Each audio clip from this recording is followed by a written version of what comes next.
Assalamualaikum dan salam sejahtera. Saya Dr. Tasiran Surini binti Abdul Rahman bertemu sekali lagi dalam video kedua bagi lab 2, aktiviti 2. Okey, video terdahulu adalah lab 2, aktiviti yang pertama. Kita masih lagi berada dalam aktiviti untuk memerhatikan interrupt, apa yang berlaku kepada program sekiranya interrupt berlaku. Dan untuk lab activity 2, kita akan memerhatikan perbezaan di antara pole interrupt dan juga vector interrupt. Okay, jadi dalam aktiviti 2 ini kita ada dua program. Okay, tanpa melengahkan masa, saya kopikan program yang pertama iaitu pole interrupt dan masukkan ke dalam CPU OS simulator. Okay, pergi kepada advanced tab dan pilih compiler. Okay, ini adalah program pole interrupt. Nama program ini adalah pole interrupt dan saya telah pastekan ke program source input. Ini adalah high level language dan seperti biasa sebelum kita compilekan program ini, kita perlu pergi kepada optimize dan pastikan kita tikkan enable optimizer dan juga tikkan remove redundant code. Okay, then pergi kepada option tab dan pastikan generate program code di tick. Okay, alright. Okay, kita boleh tekan button compile. Seperti biasa, once kita compile program high level language ini, compiler akan translatekan atau terjemahkan program high level language ini kepada assembly language.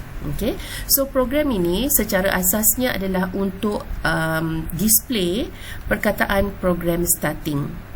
Okay, dan kemudian akan display tanda full stop ini ataupun nokta sebanyak 100 kali.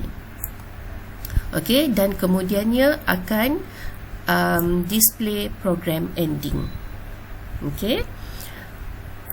Jadi kalau kita lihat pada bahagian assembly language, address 00 sehingga address 0019 sebenarnya dia adalah untuk displaykan program starting. Okay, di mana program ini akan movekan data 9 ke dalam general purpose register R2, kemudian akan displaykan data yang berada dalam address 9. Ini adalah indirect addressing mode. Okay, untuk tahu apakah data yang berada dalam address 9, kita boleh pergi kepada bahagian bawah. Ini adalah data. Dan data dalam address 9 adalah perkataan program starting. Okey. Manakala address 0026 sehingga 0111 sebenarnya ini instruction ini semua adalah untuk repeat display full stop. Okey, di mana kita akan movekan 1 kepada R01, kemudiannya akan compare selagi R01 ini tidak sama dengan 100, maka instruction ini akan berulang. Okay, sebanyak 100 kali. Manakala untuk address 0115 sehingga 0127, ini adalah untuk displaykan data dalam address 38, iaitu data perkataan program ending. Okey. Okey, sekarang kita boleh loadkan assembly coding ini ke dalam CPU memory. Kita boleh loadkan assembly code ini ke dalam CPU memory. Tekan saja load in memory, and then akan assembly language tadi akan di display ke CPU instruction in memory pada bahagian ini. Dan kita boleh lihat apa data yang ada dalam address 9, iaitu program starting. Kemudian apa yang ada dalam address dalam address 31. Okey, dalam address 31 iaitu nokta, okey, tanda full stop, dan juga apa yang ada dalam address 38 kat sini 38 iaitu program ending.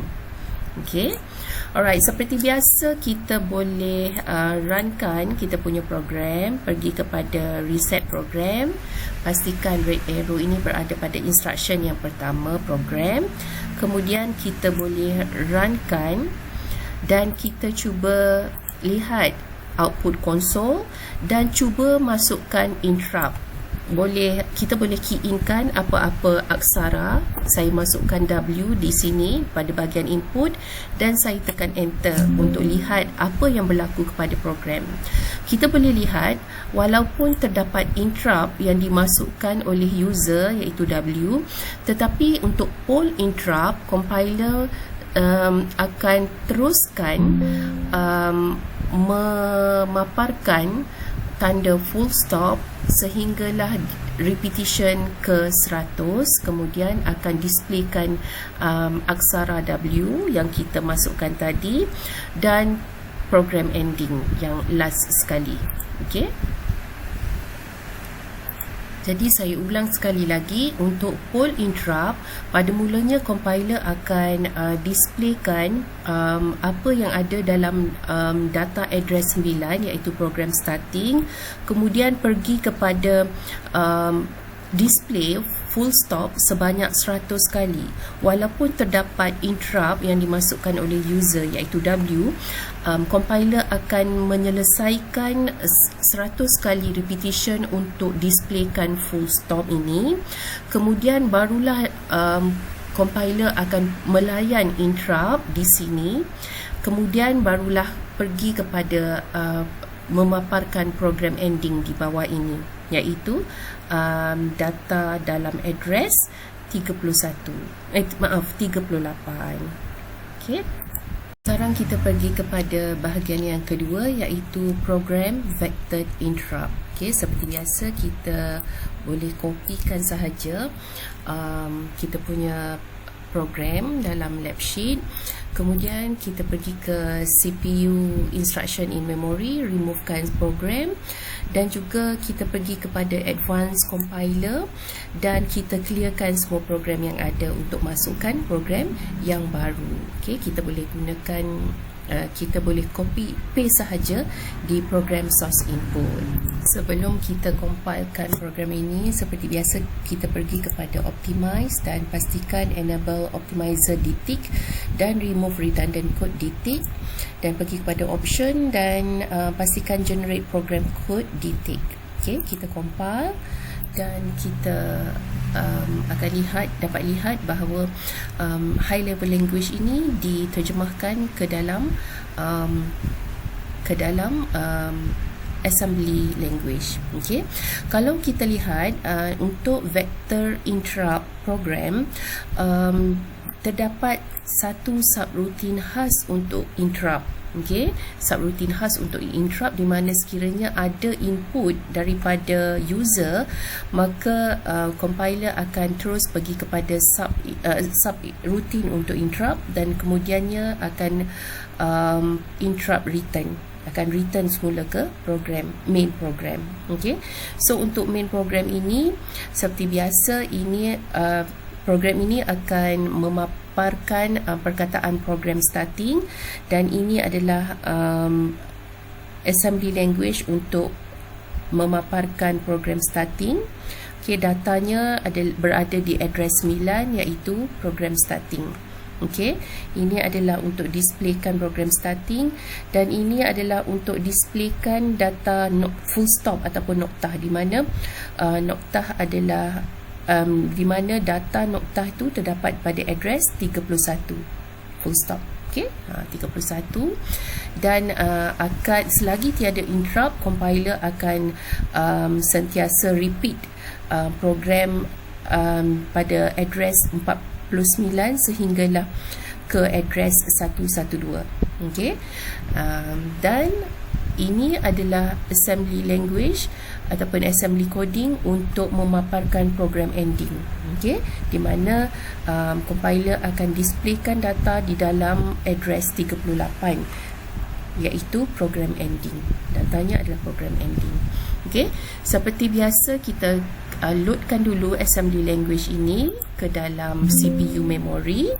Okay, and then kita boleh perhatikan ya, di samping kita perhatikan input output console, kita juga boleh perhatikan general purpose register ini, apa yang berlaku kepada R1, R3, R5, R6 dan R2.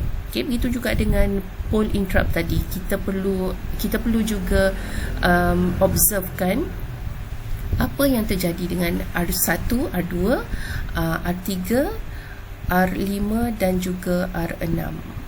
Okey.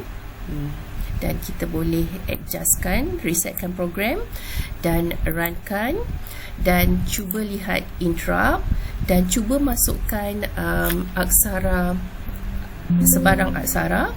Okey, once kita masukkan interrupt iaitu sebarang aksara, compiler akan immediately pergi kepada subroutine interrupt dan akan memaparkan perkataan yang dimasukkan oleh user iaitu Y sebagai contoh.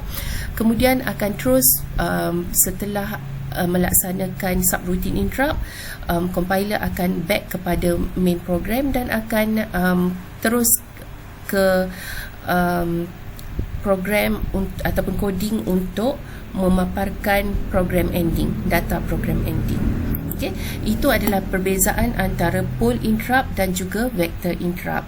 Untuk pole interrupt, tiada subroutine khas untuk interrupt. Jadi sekiranya berlaku interrupt, maka compiler akan tetap memaparkan full stop sehingga 100 kali, barulah dia akan melayan interrupt, akan displaykan huruf W tadi dan program ending.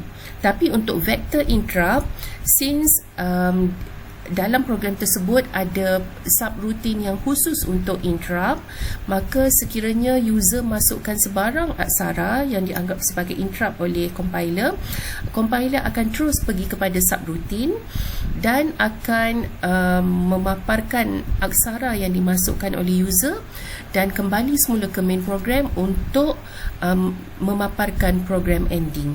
Okey, dan kita boleh lihatlah apa yang berlaku pada R1, R2, R3, R5 dan juga R6. Okey, dan kita boleh trace juga apa yang berlaku pada execution program ini. Okey.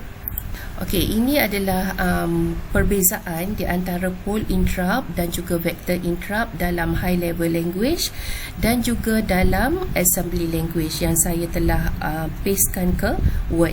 Okey, ini untuk pole interrupt, seperti yang saya bagi tahu tadi, tidak ada subroutine khas untuk interrupt.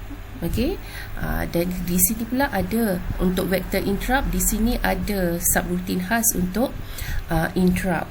Okey, dan kalau kita lihat apa lagi perbezaannya, read-nya berada di while true, manakala read untuk vector interrupt berada di subroutine kat sini.